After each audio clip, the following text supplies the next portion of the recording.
Welcome to my channel friends, math for studies. आज मैं आपके लिए लेकर आया हूँ chapter 3 of chemistry, atoms and molecules का पार्ट 3। ये पार्ट बहुत ही इंटरेस्टिंग होने वाला है बाकी के दो पार्ट्स की तरह।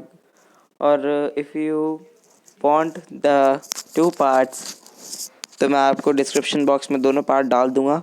आप वहाँ से जाके चेकआउट कर सकते हैं अगर आपने मेरे दो पार्ट अभी तक नहीं देखे हैं। तो ये पार्ट मेरा पार्ट थर्ड है। और चलिए अपने पार्ट थर्ड को कंटिन्यू करते हैं जहाँ से हमने अपना स्किप करा था। I think we were on the atomic mass and हमने एटॉमिक मास को यहाँ तक रीड कर लिया था, वी वुड तक। तो अब हम यहाँ से करेंगे होल नंबर से हम रीड करेंगे एटॉमिक मास को। तो चलिए अब अपना एक्सप्लेनेशन हम स्टार्ट करते हैं और देखते हैं इसमें है क्या टॉपिक में। एक्चुअली हमने क्या बताया था एटॉमिक मास की, हमने कुछ डेफिनेशन दी थी शायद। चलिए दोबारा लिख देता हूँ मैं। इट इज़ अ चलो ये ना मैं एटॉमिक मास की एक प्रॉपर डेफिनेशन होती है। ये मैंने आपको किस में बता रखी है, पार्ट सेकंड में बता रखी है। तो आप वहाँ से जाके चेकआउट कर लीजिए। और अब मैं आपको ये बताने चाह रहा हूँ, ठीक है? ओके। होल नंबर्स और as near to a whole numbers as possible. मतलब जो ये एटॉमिक मासेस होते हैं ना, ये या तो होल नंबर होते हैं या फिर होल नंबर के पास वाले नंबर होते हैं। While searching for various atomic mass units, scientists initially took 1/16 of the mass of an atom of naturally occurring oxygen as a unit। मतलब जब वो एटॉमिक मास की खोज कर रहे थे, एटॉमिक मास यूनिट की, तो सबसे पहले उन्होंने 1/16 किसका मास लिया, 1/16 यूनिट किसका मास लिया, ऑक्सीजन का।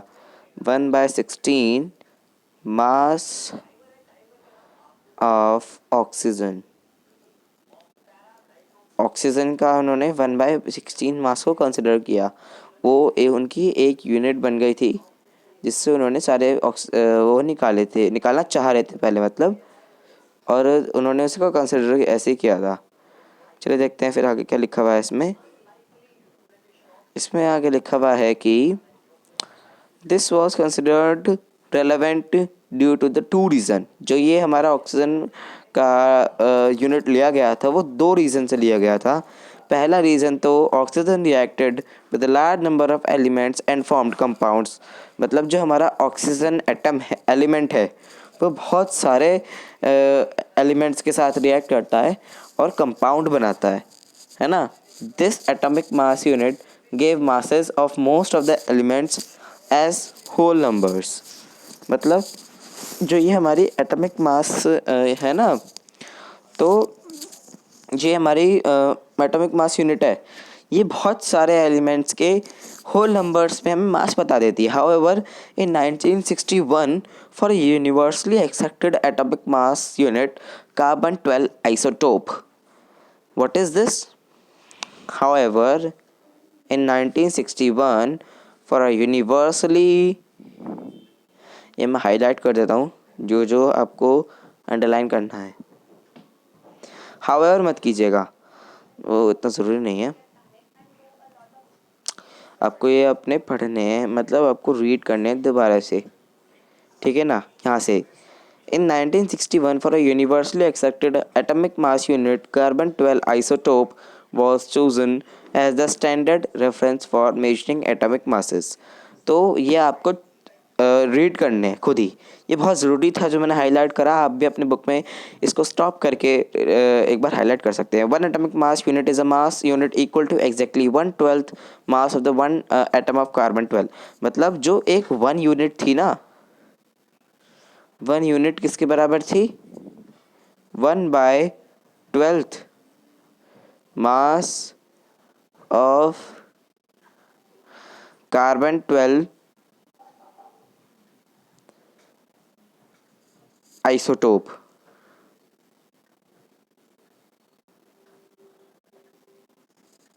ठीक है, जो हमारी एक यूनिट थी वो किसके बराबर थी, 1/12 of the mass of the one atom of carbon 12। ठीक है, The relative atomic masses of all elements have been found respect to an atom of carbon 12.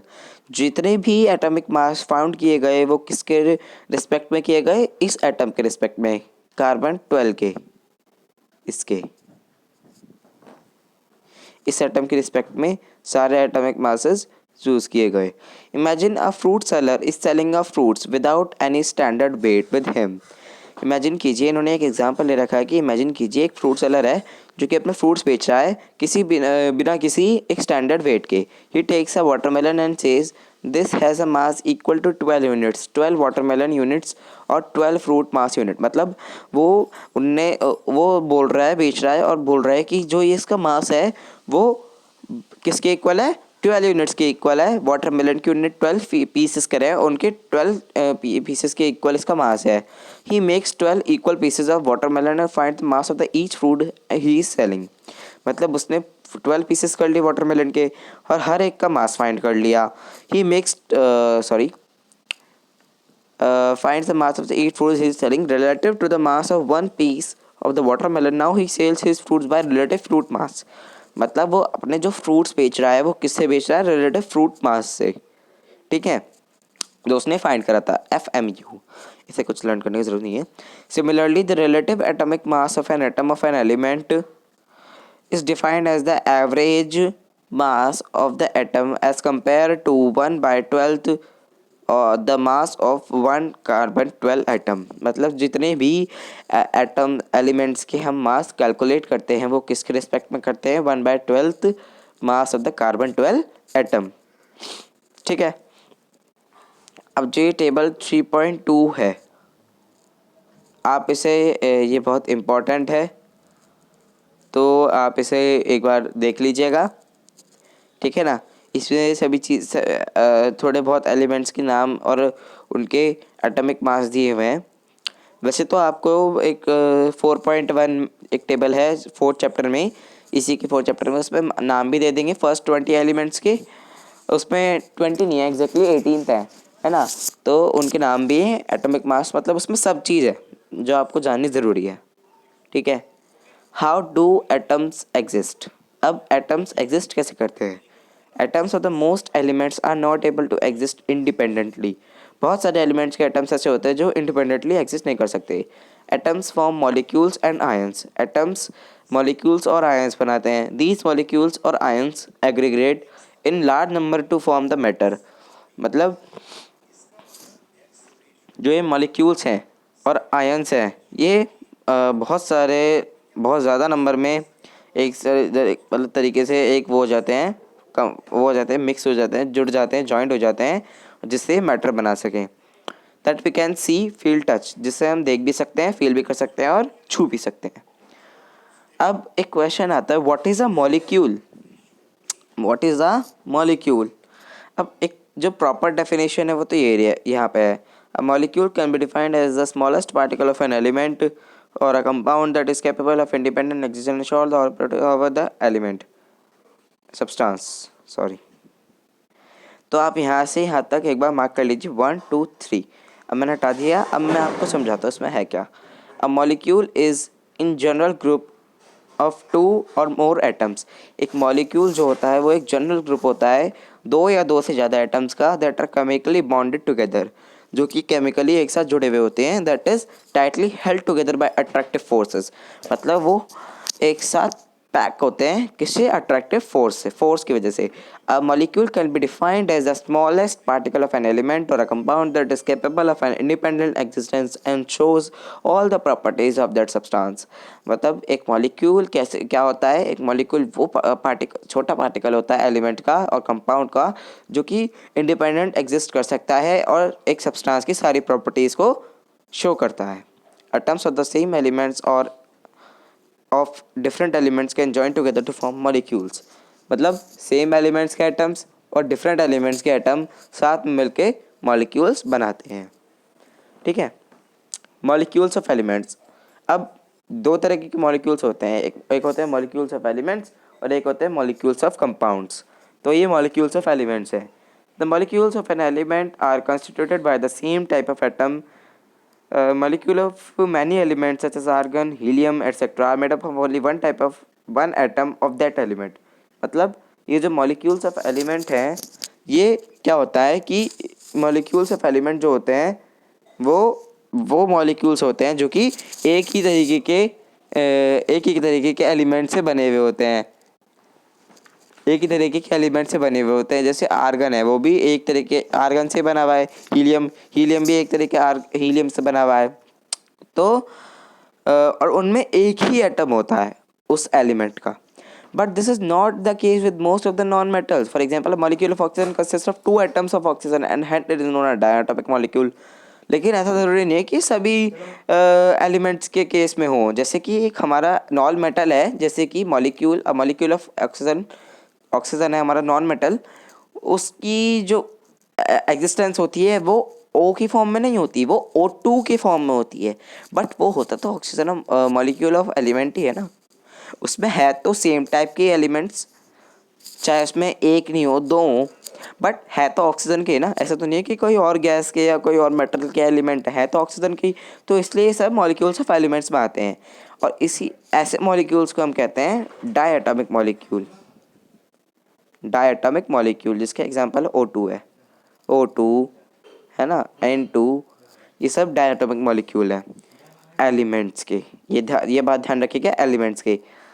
If 3 atoms of oxygen unite into a molecule instead of the usual 2, we get ozone. अगर दो अगर 3 atoms unite करेंगे एक molecule में, instead of the usual 2 we get ozone. मतलब 2 की जगह अगर 3 करेंगे तो हमें ओजोन मिलेगा, O3 ओजोन। ओजोन एक गैस होती है, ओजोन गैस भी होती है और लेयर भी होती है, ठीक है ना। तो ये हमें मिलेगी ओजोन अगर 2 के बदले 3 ऑक्सीजन के एटम्स रिएक्ट करेंगे तो, ठीक है। The number of atoms constituting a molecule is known as its atomicity. चलिए मैं एग्जांपल दे देता हूँ आपको। CO2 में एक कार्बन का एटम, एक ऑक्सीजन, सॉरी एक नहीं है, 2 ऑक्सीजन के, तो इसकी एटॉमिसिटी कितनी हुई? एटॉमिसिटी हुई 3। इसकी एक डेफिनेशन भी है, सिंपल डेफिनेशन होती है इसमें एटॉमिसिटी की, दैट यहीं पे लिख देता हूँ। The total number of atoms present in a molecule is known as its atomicity.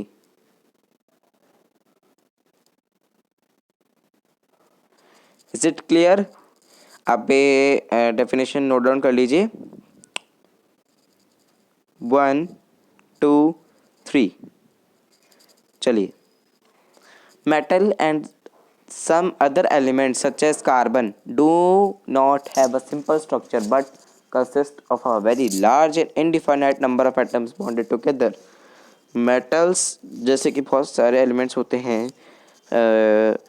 जैसे कि कार्बन है हमारा, उसका कोई सिंपल स्ट्रक्चर नहीं है, लेकिन उसमें बहुत सारे इनडिफिनाइट नंबर ऑफ एटम्स एक साथ जुड़े हुए हैं। Let us took the atomicity of some non metals. अब ये इतनी ज़रूरी नहीं है, नॉट वेरी इंपॉर्टेंट, ये नॉट वेरी इम्पॉर्टेंट, बट फिर भी यू कैन सी, आप इसे एक बार देख सकते हैं, ठीक है, आप इसे एक बार देख सकते हैं, लेकिन इतनी ज़रूरी नहीं है। Molecules of compounds. अब मॉलिक्यूल्स ऑफ कंपाउंड्स क्या होता है? इससे पहले हमने पढ़ा मॉलिक्यूल्स ऑफ एलिमेंट्स, नाउ हम रीड करने जा रहे हैं molecules of compounds. Atoms of different elements join together in definite proportion to form molecules of compounds. मतलब इसमें क्या था कि एटम्स ऑफ सेम एलिमेंट्स, इसमें है एटम्स ऑफ डिफरेंट एलिमेंट्स, क्योंकि कंपाउंड की मॉलिक्यूल हैं। डिफरेंट एलिमेंट्स के एटम्स एक साथ जुड़कर डिफिनाइट प्रोपोर्शन में मॉलिक्यूल्स ऑफ कंपाउंड बनाते हैं। Few example are given in table 3.4। 3.4 table हमारी ये रही। इसमें बहुत सारे थोड़े से ही, मतलब बहुत सारे तो नहीं है, थोड़े से हमारे मॉलिक्यूल्स और कंपाउंड्स के एग्जांपल्स हैं। आप ये नोट डाउन देख लीजिएगा। बस इसमें तो यही है, मॉलिक्यूल्स और कंपाउंड होता क्या है एक्चुअली। अब इसमें आप डेफिनेशन मार्क कर सकते हैं। अब इसमें डेफिनेशन मार्क कर सकते हैं। Atoms of different element join together in different proportion to, बस ये है तो क्या फुल डेफिनेशन। ये मॉलिक्यूल्स ऑफ कंपाउंड की डेफिनेशन है, यू कैन मार्क इट। और हमारी ऊपर थी मॉलिक्यूल्स ऑफ एलिमेंट्स की, ये यहीं पे है, ठीक है। ये रहा ये रहा। आपको इसमें डेफिनेशन वो उसके साथ साथ और क्या मिल जाएगा, वो भी मिल जाएगा, एग्जाम्पल्स में मिल जाएंगे, ठीक है। तो आप इसे भी नोट डाउन कर लीजिए। चलिए अब नीचे चलते हैं अपने टॉपिक पे। आज के लिए जो लास्ट टॉपिक है हमारा, ions. What is an ion? Compounds composed of metals and non-metals contain charged species. The charged species are known as ions. मतलब कंपाउंड्स जो कि मेटल्स और नॉन मेटल्स को जो उनकी चार्ज स्पीशीज़ हैं मेटल्स और नॉन मेटल्स की, जैसे हमारा एक मेटल है सोडियम। सोडियम एक पॉजिटिव है, और हमारा क्लोरीन है, ये नेगेटिव है। तो ये नेगेटिव आयन है, ये पॉजिटिव आयन है, ठीक है। और हम पढ़ेंगे भी इन्हें कैसे क्या है, जो पॉजिटिव है उसे क्या कहते हैं और जो नेगेटिव है उसे क्या कहते हैं, ठीक है। आयन्स में consist of a single charge atom or a group of atoms that have a net charge on them.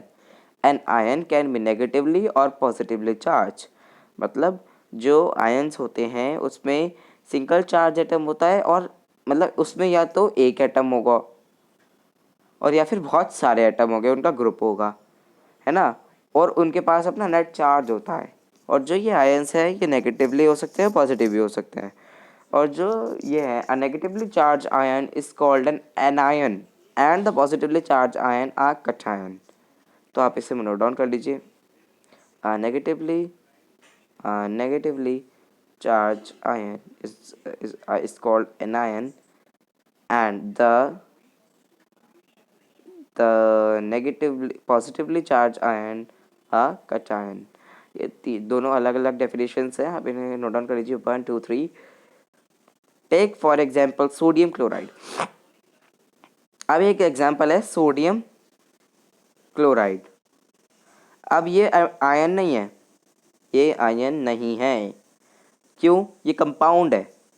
Ion तो वो थे ना, देखो Na बताया था मैंने और Cl बताया था। Na प्लस है और Cl माइनस है, बट अब प्लस और माइनस कट हो गए, ये कट हो गए, तो अब क्या बचा? NaCl, ठीक है, NaCl।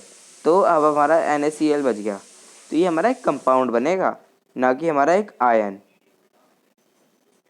ठीक है।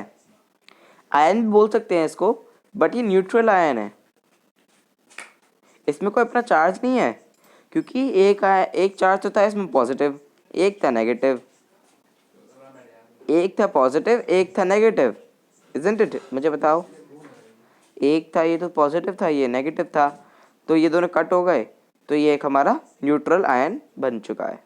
Its constituent particles are positively charged sodium ions and negatively charged chloride ions, a group of atoms carrying polyatomic ions. मतलब ये जो है ना, ये पॉलीएटॉमिक आयंस है, जिस आयन में दो या दो से ज़्यादा एटम्स, मतलब वो होते हैं आयन, वो होते हैं पॉलीएटॉमिक आयन, ठीक है। तो इसमें हम डेफिनेशन में लिख सकते हैं the ions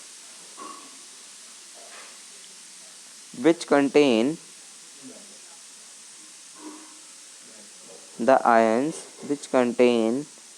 more than two ions are called polyatomic ions, ठीक है। More than 2 type of ions, ये हम लिख सकते हैं मोर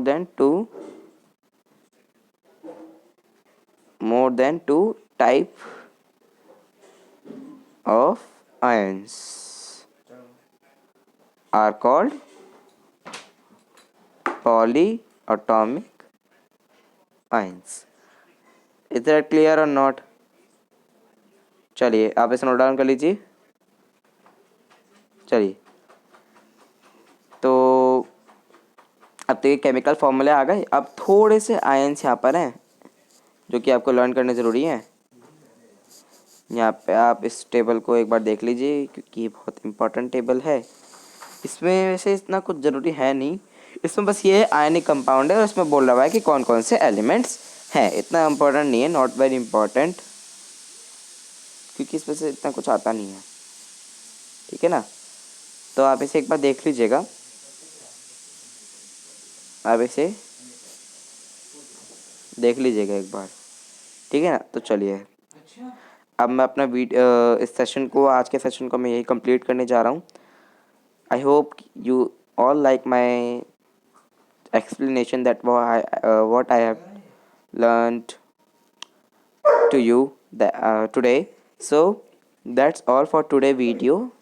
I will meet you in the next video with my next topic. Till then, please subscribe my channel and please share my videos and please like my videos and also comment me that what topic I need to make the video. Okay, so that's all for today video. I will meet you in the next video with next topic. Till then, bye bye and thank you for watching.